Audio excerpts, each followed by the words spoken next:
For today's video mga sir, ay may kasama na tayong pupunta sa spot na palagi kong pinupuntahan, na palagi kong pinagkukunan ng mga good size na mga grouper. Kaya't ngayong araw, puntahan natin kasama sila, kaya let's go. Donate ko mangganit ang arking ko kahapon. Ha? Wala iba dyan. Wala. Arquin, di ako Arquin. Imo dyan? Tanong ko na eh. Malaking shoutout nga pala sa kasama natin today, si Boss Diding, si Christian, si GC Gumanoy, ang kasama natin for today, mag-casting dito sa mangrove area. Long? So yan, first cast.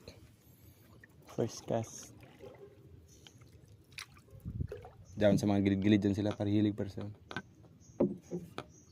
Pero kay Hunas man ba sila asto nga.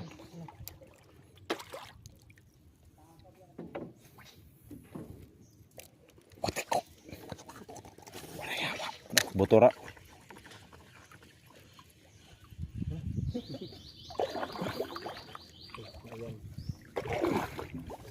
Ito, madugangan ng tubig sa dagat.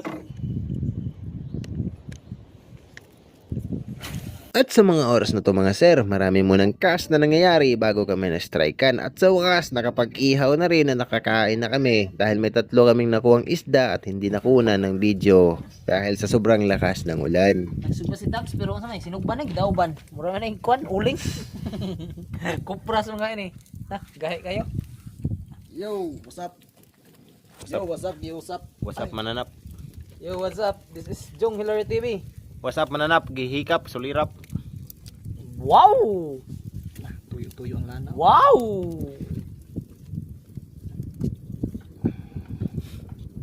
Halo. Halo. Naday mi diri sa kuan sa Mount Caraga region. Namingwit mi katulo mi minadaog.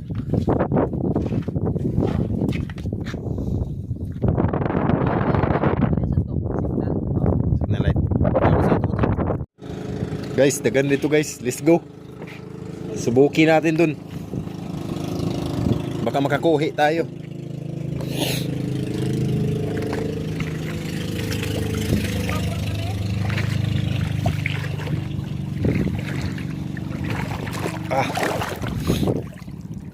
Medyo layom guys, medyo layom.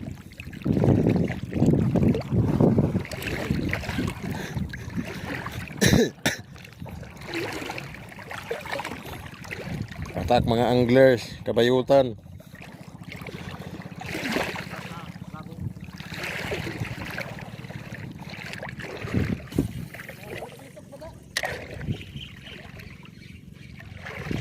Adto. Betsuran talaga itok. At mga sir, medyo paldo kami ngayon dahil hindi ito lalagpas sa 3 kilo ang kuha naming isda. Grouper, barakuda, talakitok at pasensya na po talaga at hindi namin nakuha na ng video dahil nga sa sobrang lakas ng ulan kanina. Picture ta sa lubi. Dito do. Picture Dito ni Sandig. do, picture yan kami do. Loy. Ay, oh. Nay, paldo. What the heck? What the heck? Wala. Baldo na naman mga siye.